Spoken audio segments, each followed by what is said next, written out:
কাকে বলছেন অন্য কাউকে? আপনাকে বলছি একদম অভদ্র অসৌজন্যে ভরা ক্ষমতায় থেকে যান পিঠে কিরকম পড়বে দেখবেন। আর কাকে বলছেন?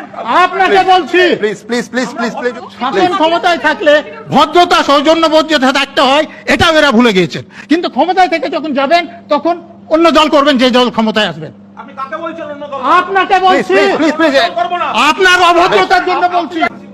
আপনার সময় আমি একটা কথা বলিনি, ভদ্রতা দেখা, ভদ্রতা দেখা। Please, please, please, please. আপনার সময় একটা কথা বলিনি, কুনাল এর মধ্যে কেন নয় আপনি ওপেন ফোরামে বলবেন, বানিয়েছেন। ওপেন ফোরামে বলবেন।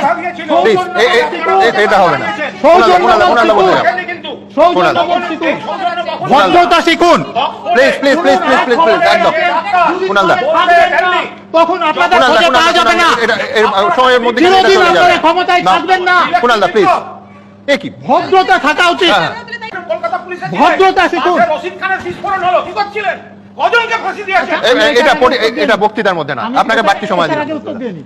রশিদ খানের যে ঘটনা যেদিন ঘটেছিল কত তারিখ ছিল আপনার মনে আছে? না, মনে নেই।